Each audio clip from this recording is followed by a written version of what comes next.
Hello दोस्तों, नमस्कार। आज हम लोग यूपी पीसीएल टीजी 2 के पेपर को सॉल्व करेंगे। ये पेपर 3 नवंबर 2023 फर्स्ट शिफ्ट का है। तो चलिए हम लोग वीडियो को शुरू करने से पहले यदि आप लोग चैनल पर नए हैं तो चैनल को सब्सक्राइब करें। यदि वीडियो पसंद आता है तो इसको लाइक व शेयर भी करें। तो चलिए हम लोग वीडियो को शुरू करते हैं। तो चलिए पहला क्वेश्चन देखते हैं।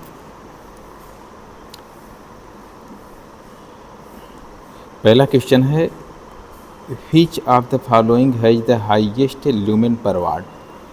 इसका मतलब ये है कि यहाँ पर कुछ बल्ब दिए गए हैं, इन बल्ब में से इनकी इफ़िशेंसी पूछी गई है कि कौन सी बल्ब का सबसे हाईएस्ट इफ़िशेंसी होती है।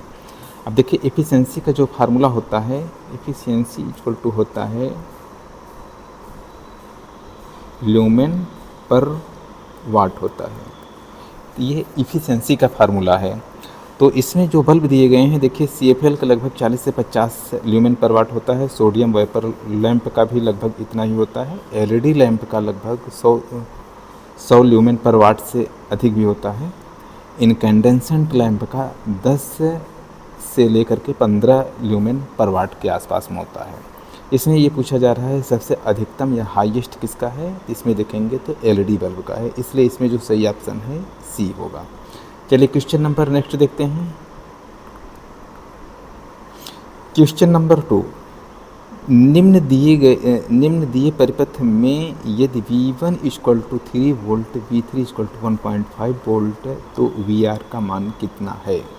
VR की वैल्यू कहाँ पर है, देखेंगे VR जो डिनोट किया गया है यहाँ पर है। VR यहाँ पर दिया गया है, ये VR है। अब VR की वैल्यू अगर देखेंगे तो यहाँ इस नोड से लेकर के इस नोड के बीच के वोल्टेज को मेजर किया गया है। इसके बीच का जो वोल्टेज होगा वही VR का वोल्टेज होगा। इस वोल्टेज को पाने के लिए यहाँ पे देखेंगे 23 वोल्ट लिखा है और यहाँ पर भी 4 वोल्ट दिया गया। इस रेजिस्टेंस के अक्रॉस का वोल्टेज 4 वोल्ट दिया गया है। तो इसको अगर हम अलजेब्रिक सम कर देंगे, इस नोड से इस नोड का वोल्टेज मिल जाएगी, इस नोड से इस नोड का वोल्टेज मिल जाएगा।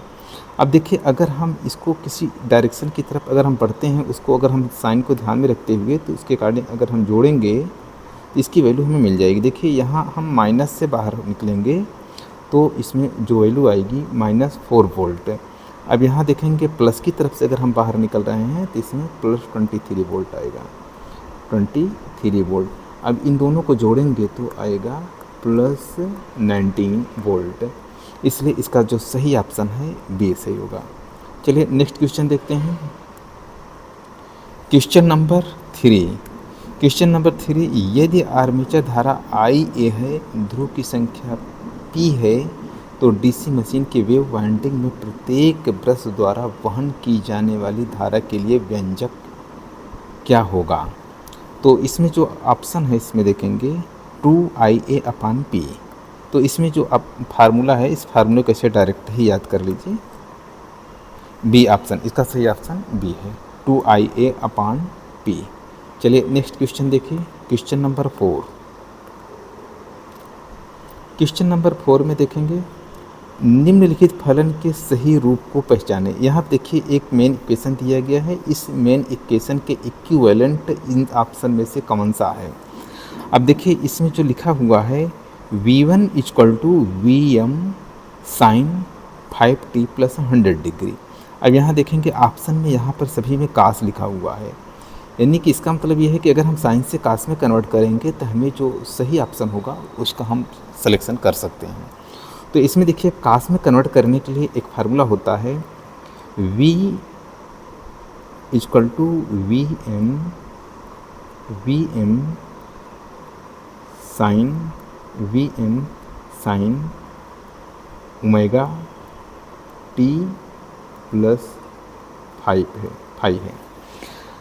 अब देखिए अगर साइन से अगर हमें कास में कन्वर्ट करना है तो इस फाई की वैल्यू में से हमें 90 डिग्री माइनस कर देना है। अगर कास से साइन की तरफ अगर बढ़ेंगे तो हमें 90 डिग्री प्लस कर देंगे। अब देखिए अगर हम देखेंगे इसके अकॉर्डिंग अगर हम कास में कन्वर्ट करेंगे V1 equal to VM sign की जगह कास हो जाएगा,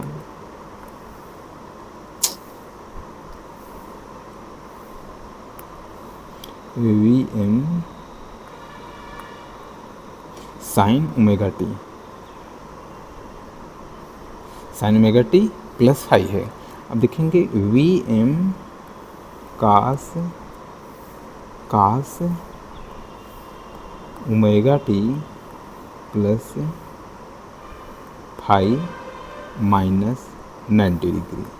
ये तो अब देखिए मेन इक्वेशन में क्या लिखा गया है, V1 is equal to V M cos omega T की जगह पे हम 5t रख देंगे यहाँ पर 5t प्लस, अब फाई क्या रखा गया है 100 डिग्री, हाँ 100 डिग्री रख देंगे। अब यहाँ फार्मूले अकॉर्डिंग माइनस 90 डिग्री करना होगा ये। अब इसको अगर हम सॉल्व करेंगे V1 इक्वल टू होता है we M cos 5t plus 10 degree, यही ऑप्शन होगा। ये ऑप्शन देखेंगे यहाँ डी वाले ऑप्शन में मिल रहा है। अब देखिए एक बार फिर से देख लीजिए, इसका जो फार्मूला है, फार्मूले में क्या दिया गया है V1, देखिए इसमें जो फार्मूला दिया है V1 is equal to V M sine 5t plus 100 degree. अब देखिए अगर हमें कास में कन्वर्ट करना होगा, कास में कन्वर्ट करना होगा तो V1 is equal to V M sine 5t यहाँ पर माइनस 90 डिग्री कर देंगे, यानी कि यहाँ हम इसमें माइनस 90 डिग्री अगर हम कर देंगे तो ये कास में कन्वर्ट हो जाएगा। अगर यह कास से अगर हमें मान लीजिए इससे अगर यहाँ जैसे कास है, इस कास से अगर हमें साइन में बदलना होगा तो इसमें क्या करना होगा प्लस 90 कर देंगे, यानी कि जो 10 डिग्री दिख रहा है इसमें हम प्लस 90 डिग्री कर देंगे। इस तरीके हम कन्वर्ट करके कास को साइन, साइन को कास में हम कन्वर्ट करके इसकी वैल्यू को हम फाइंड आउट कर सकते हैं। चलिए अब नेक्स्ट क्वेश्चन नंबर 4 देखते हैं। क्वेश्चन नंबर 4, निम्नलिखित सदिश आरेख के संदर्भ में सही कथन कौन सा है। अब देखेंगे यहाँ पर कुछ डायग्राम दिया गया है। इस डायग्राम में हमें क्या करना है कि इसके लीडिंग और लैगिंग को हमें पहचानना है। अब इसमें देखिए सबसे पहले हमें क्या सेलेक्ट करना है, इसमें हमें चेक करने के लिए क्या करना होगा, यहाँ से देखिए यहाँ से यहाँ तक के हमें डिग्री की वैल्यू पाना है, यहाँ से लेकर के यहाँ तक डिग्री की वैल्यू पाना है। अब यहाँ देखेंगे तो 100 डिग्री है और यहाँ पर -30, लेकिन यहाँ पे जो साइन माइनस दे रहा है ये भ्रम के लिए दिया गया है, तो हमें टोटल डिग्री को ऐड कर देना है। 100 plus 30 equal to 130 degree, 130 degree. अब यहाँ पे देखिए 130 डिग्री किस में है, एक इस ऑप्शन में है, इस ऑप्शन है, दूसरा इस ऑप्शन में है, और ये ऑप्शन नहीं होगा और ये भी ऑप्शन नहीं होगा। अब यहाँ देखिए लीडिंग और लैगिंग को पहचानने के लिए क्या होता है, अगर मान लीजिए इस पॉइंट पर हम खड़े होकर के एंटी क्लॉकवाइज में अगर हम किसी क्वांटिटी की तरफ बढ़ते हैं, जो क्वांटिटी मिलेगी, जैसे यहाँ पर V2 है, ये V2 है, ये V2 है, यहाँ पर V1 है। अगर एंटी क्लॉकवाइज में अगर बढ़ रहे हैं तो V2 की अपेक्षा देखेंगे, V2 की अपेक्षा V1 लीडिंग में है। अगर हम V1 की अपेक्षा अगर V1 पॉइंट पर अगर हम खड़े होकर के एंटी क्लॉकवाइज में अगर हम बढ़ते हैं तो इसमें क्या होगा,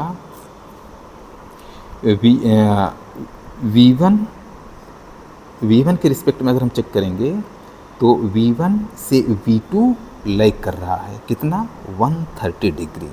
अब देखिए ऑप्शन में क्या दिया है, अब यहाँ आप देखेंगे V1 V2 से, ये V1 V2 से, यानी कि हमें एंटी क्लॉकवाइज की तरफ बढ़ेंगे, एंटी क्लॉकवाइज में बढ़ेंगे तो यहाँ पर 130 डिग्री, यहाँ हम पहले से 30 डिग्री 130 देख लिए हैं, और अग्रता मतलब लीडिंग, इसका 130 डिग्री लीडिंग, 130 डिग्री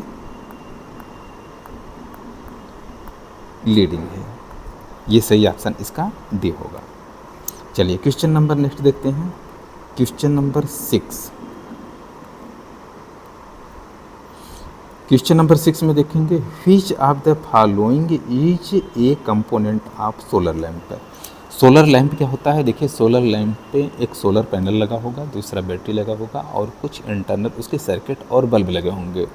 अब इसमें देखिए हमें सही ऑप्शन को सेलेक्ट करना है। सही ऑप्शन के लिए देखेंगे यहाँ इसमें CFL दिया हुआ है, CFL नहीं हो सकता है इसमें, इसलिए कि इसमें ओनली अगर बल्ब लिखा होता तो ये सही था, लेकिन इसमें बल्ब की कैटेगरी लिखा है। इनकैंडेसेंट लैम्प ये भी नहीं होगा, ऐसा इसलिए कि इनकैंडेसेंट लैम्प की जगह पर हम LED भी तो लगा सकते हैं, ट्यूबलाइट भी लगा सकते हैं, कुछ भी लगा सकते हैं, और ग्रास ये भी नहीं हो सकता है। अब इन दोनों बल्ब की जगह पर अगर ओनली बल्ब लिखा होता तो सही होता। अब लेकिन ये बैटरी इसका तो एक मैंडेटरी जो है पार्ट है, इसलिए इसका जो सही ऑप्शन है ए वाला सही होगा। चलिए क्वेश्चन नंबर नेक्स्ट देखते हैं। Question number 7। क्वेश्चन नंबर 7 में देखिए, the system of light which turn on immediately after turning on the switch is known as. देखिए कोई बल्ब को, जैसे कोई लाइट को अगर हम इमीडिएटली जल्दी से जल्दी ऑन कर रहे हैं तो उसको हम क्या बोलेंगे, टर्न ऑन कर रहे हैं तो इसको हम बोलते हैं इंस्टेंट स्टार्ट बोलते हैं। तो इसका जो सही ऑप्शन है डी होगा। चलिए क्वेश्चन नंबर हम 7 देखते हैं।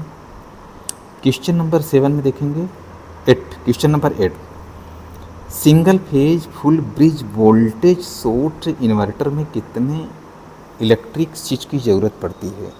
अब देखेंगे जो ब्रिज इन्वर्टर होता है, मॉसफेट IGBT बेस भी होता, IGBT बेस या मॉसफेट बेस चाहे जिस टाइप का होगा, अगर यहाँ पर ब्रिज टाइप का बनाया गया है तो उसमें 4 स्विचेज, इलेक्ट्रॉनिक स्विचेज लगाए जाएंगे। तो इसमें जो इसका डिज़ाइन होता है, इसमें देखेंगे डिज़ाइन कुछ इस तरीके बनाया जाएगा। ये हो गया, ये हो गया,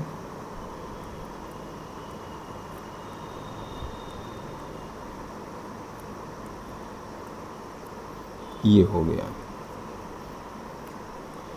अब देखिए यहाँ पर हम क्या करेंगे, यहाँ पर हम इन दोनों टर्मिनल के बीच में DC सप्लाई दे देंगे और यहाँ से यहाँ के बीच में ये इन्वर्टर का आउटपुट है।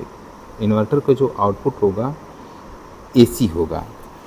तो ये जो इन्वर्टर का काम होता है ये है DC, ये DC को AC में कन्वर्ट करता है, DC को AC में कन्वर्ट करता है। अब अगला क्वेश्चन इसका, हाँ इसमें देखिए, इसमें जो स्विचेज, इलेक्ट्रॉनिक स्विचेज लगाए गए हैं 1 2 3 4, इसलिए इसका जो सही ऑप्शन होगा 4, क्वेश्चन ऑप्शन नंबर सी होगा।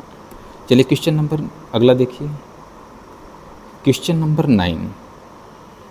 क्वेश्चन नंबर 9 में देखिए, तत्व क्लोरीन Cl के बाहरी कोश में कितने इलेक्ट्रॉन मौजूद होते हैं। अब देखेंगे क्लोरीन के एटॉमिक नंबर, क्लोरीन का एटॉमिक नंबर 17 होता है। अब 17 का अगर हम इलेक्ट्रॉनिक विन्यास करेंगे, पहली कक्षक में 2 होगा, दूसरी कक्षक में 8 होगा और बाकी जो शेष इलेक्ट्रॉन बच रहे हों वो लास्ट ऑर्बिट में होंगे।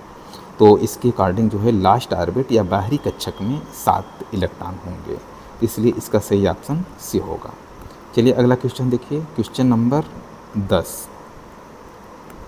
क्वेश्चन नंबर 10 में देखेंगे, एक छोटा साइज में थोड़ा है, एक 250 वोल्ट DC जनरेटर 230 वोल्ट के टर्मिनल वोल्टेज पर 8 किलोवाट की आपूर्ति करता है। आर्मेचर प्रतिरोध 0.6 ओम है। आर्मेचर धारा का मान ज्ञात करिए।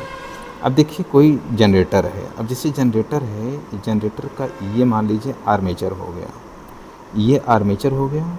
अब आर्मेचर से जो वोल्टेज जनरेट हो रहा है वो 250 वोल्ट है। अब यहाँ पर कुछ लोड लगाया गया है, लोड जो है कुछ इस तरीके लगाया गया है। अब इस लोड में देखेंगे इसका जो लोड की वैल्यू है 8 किलोवाट है, इस लोड की वैल्यू 8 किलोवाट है और टर्मिनल वोल्टेज इसके अक्रॉस का जो वोल्टेज है 230 वोल्ट है। अब देखिए अब यहाँ पर वोल्टेज 250 जनरेट हो रहा है, लेकिन अब इसके अंदर आर्मेचर रेजिस्टेंस मान लीजिए R, यहाँ पर R की वैल्यू अगर देखेंगे 0.6 0.6 ओम ये दिया हुआ है। अब यहाँ हम 0.6 ओम से हमें कोई लेना देना नहीं है, क्योंकि हमें जब टर्मिनल वोल्टेज मिल गया है तो इसी से हम जो है हल कर सकते हैं। अब इसमें देखिए इसका जो हल करने का तरीका है, ये P इक्वल टू होता है VI, वोल्टेज में पता है 230 वोल्ट, पावर की वैल्यू है 8000 वाट, इसको हम 8000 वाट बोल सकते हैं। I equal to 8000 divide by 230। अब इसको कट करिए, कट करने के बाद इसका जो ऑप्शन आ रहा है, इसका आंसर आ रहा है ये ए वाला सही होगा, 34.78। इसको कैलकुलेटर से कैलकुलेट करेंगे तो 34.78, इसका सही ऑप्शन ए होगा। चलिए नेक्स्ट क्वेश्चन देखते हैं। Question number 11। क्वेश्चन नंबर 11 में देखिए, एक 5 बैंड प्रतिरोधक का मान 1000 ओम 5% सहायता है, कलर कोड क्या होगा। अब इसमें 1000 ओम प्लस माइनस 5% है और यह 5 बैंड का है। मान लीजिए इसमें पाँचों बैंड की हम लाइन खींच देते हैं, 1 2 3 4, और पाँचवा बैंड टॉलरेंस की होती है। टॉलरेंस की प्लस माइनस 5% किसका होता है, गोल्ड का होगा, ये गोल्ड का होगा। अब 1 वैल्यू हमें यहाँ लाना है। 1 वैल्यू पहले पर लाने के लिए हमें क्या करना है, ब्राउन, इसको हम ब्राउन कर देंगे, इसको हम BR से डिनोट कर रहे हैं। अब यहाँ पे 0 लाने के लिए क्या करेंगे, ब्लैक कर देंगे, BR से नोट कर दिया। अब फिर हमें 0 लाने के लिए फिर हमें ब्लैक करना होगा। अब फिर यहाँ पर जो है, अब इसकी वैल्यू हो गई 1 0 0। अब इसकी वैल्यू हमें 10 लाने के लिए, यानी कि अगर हम 10 से मल्टीप्लाई कर देते हैं तो ये 1000 हो जाएगा। तो 10 वैल्यू पाने के लिए हमें फिर जो है ब्राउन की वैल्यू हमें सेलेक्ट करना होगा। Brown, black, black, brown, gold. अब ये देखिए किस ऑप्शन मिल रहा है। अब देखेंगे यहाँ पर ब्राउन, ब्लैक, ये ब्लैक होना चाहिए। देखिए ये ऑप्शन में जो है ये भूरा दिया है, ये गलत है, यहाँ पर ब्लैक होना चाहिए। अब ये ब्राउन, सुनहरा, बाकी सब सही है। तो इसलिए इसका जो ऑप्शन है ये है। अब इसको कंप्लेन किया जा सकता है। तो चलिए नेक्स्ट क्वेश्चन देखते हैं। 11 के बाद 12, क्वेश्चन नंबर 12।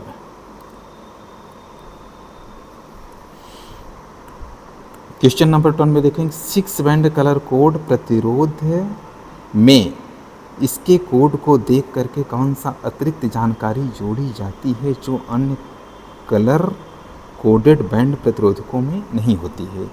अब देखेंगे यहाँ पर 6 कलर बैंड है, 1 2 3 4, अब 5 एंड 6। अब देखिए 5, ये तो जो 5 कलर बैंड का होता है वो सेम रहता है, और ये टॉलरेंस का होता है, और ये टेम्परेचर कोफिशिएंट का होता है, जिसको हम शॉर्ट में TCR बोल सकते हैं, टेम्परेचर कोफिशिएंट रेजिस्टेंस। तो इसलिए इसमें जो TCR या टॉप टेम्परेचर कोफिशिएंट है, ये जो है हर में नहीं होता है, ओनली 6 बैंड रजिस्टर में होता है। तो इसलिए इसका जो सही ऑप्शन होगा D होगा। चलिए नेक्स्ट क्वेश्चन देखते हैं। Question number 13। क्वेश्चन नंबर 13 में 150 फेरों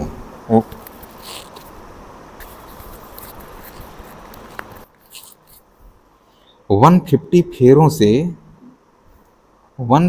फेरों से कुंडलित वृत्तीय वलय आयरन 1 एम्पियर की धारा का वहन करने पर 50 मिली वेबर चुंबकीय क्षेत्र विकसित करता है। यम एफ की गणना करें। अब देखिए यहाँ पे जो ये फ्लक्स की वैल्यू दिया है 50 मिली वेबर, ये एक्स्ट्रा इन्फॉर्मेशन है, लेकिन हमें क्या निकालना है, एम एफ का फार्मूला सबसे पहले लिख लेते हैं। एम एफ इक्वल टू होता है एम्पियर टर्न। ये एम्पियर टर्न मतलब टर्न और करंट का मल्टीप्लिकेशन। अब यहाँ एम्पियर टर्न कितना है, 150, करंट की वैल्यू कितना है, 1 एम्पियर, 1 मल्टीप्लाई 150 इक्वल टू, इसकी वैल्यू आएगी 150 कहीं पर है सी, ऑप्शन इसका सही ऑप्शन सी होगा। चलिए क्वेश्चन नंबर 3 देखते हैं।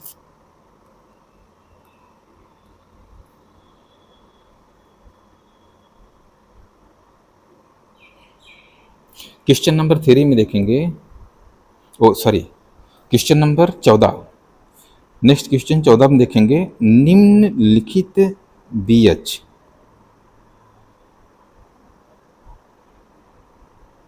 निम्नलिखित बीएच वक्र में निग्रह बल या कोर्सिव फोर्स को किस परास द्वारा दर्शाया गया है। देखिए अब यहाँ पर बीएच कर्व दिखाया गया है, इसमें कोर्सिव फोर्स कहाँ पर डिनोट किया गया है। अब देखिए यहाँ पर ये बीएच कर्व की जो यहाँ पर दिखाया जाता है, अब सपोज करिए यह कोर नया बनाया गया है, अगर नया कोर बनाया गया है इसको, तो देखेंगे यहाँ पे जैसे हम एच की वैल्यू बढ़ाएंगे तो कुछ इस तरीके बढ़ेगा, यहाँ पर इस रास्ते से बढ़ते हुए मैक्सिमम वैल्यू प्राप्त करेगा। फिर जब हम नेगेटिव वैल्यू अगर अप्लाई करते हैं तो नेगेटिव वैल्यू पाने के लिए ये ऐसे जाएगा, फिर नेगेटिव वैल्यू जब देंगे तो ये वापस आने लगेगा। अब यहाँ कुछ ऊपर ही यहाँ पर रुक जाता है, यानी कि एच की वैल्यू हम 0 कर देने पर भी यह नीचे नहीं आ रहा है। तो यहाँ ये ओ से लेकर के -HC तक की वैल्यू को कोर्सिव फोर्स बोलेंगे, यानी कि ये ओ है और यहाँ पर HC है। ये देखिए यहाँ पर O है और यहाँ पर -HC है, इन दोनों के बीच को हम क्या बोलेंगे, कोर्सिव फोर्स बोलेंगे। यानी कि हम जब ये उल्टा अपोजिट H की वैल्यू हम देंगे तब यह 0 पर यहाँ -HC पॉइंट पर 0 को प्राप्त करेगा, तो इसी को हम कोर्सिव फोर्स बोलेंगे। तो इसका जो सही ऑप्शन होगा ये ए वाला होगा, इसका ऑप्शन ए सही होगा। चलिए नेक्स्ट क्वेश्चन देखते हैं, क्वेश्चन नंबर 15। क्वेश्चन नंबर 15 में देखिए, प्रत्यावर्ती अल्टरनेटर के प्रभावी आर्मेचर प्रतिरोध के लिए व्यंजक क्या होगा। आर्मेचर का प्रतिरोध, अब देखेंगे यहाँ पर हम कुछ ऑप्शन से ढूंढेंगे। अब यहाँ पर देखेंगे आर की वैल्यू, यानी कि जैसे अगर हम यहाँ पर प्रतिरोध की चर्चा की जा रही है देखेंगे तो प्रतिरोध आर होता है, आर से मिलता जुलता इसमें कौन सा चीज़ है, कौन सा ऑप्शन सही है। अब यहाँ देखिए क्वेश्चन नंबर इसमें ए को सेलेक्ट किया गया है, लघु परिपथ लोड हानि, यानी कि शॉर्ट सर्किट जो लॉसेज हो रहा है ये डिवाइड बाई लघु आर्मेचर धारा का स्क्वायर। तो इसमें देखिए अगर जो लोड हानि यानी कि शॉर्ट सर्किट हानि का जो फार्मूला होता है आई स्क्वायर आर होता है। अब डिवाइड बाई क्या लिखा गया है, लघु परिपथ आर्मेचर धारा, शॉर्ट सर्किट करंट, करंट को स्क्वायर लगाया गया है, इसको हम आई स्क्वायर कर देंगे। अब ये अगर देखेंगे तो ये वैल्यू कट गई, तो इसमें जो वैल्यू आ रही है ओनली आर बच रहा है, इसलिए प्रतिरोध ये आर की वैल्यू यहाँ पर ये ए ऑप्शन, इसका ऑप्शन ए होगा, तो ये ऑप्शन सही है। तो बस इस वीडियो को यहीं पे समाप्त करते हैं और वीडियो देखने के लिए धन्यवाद। और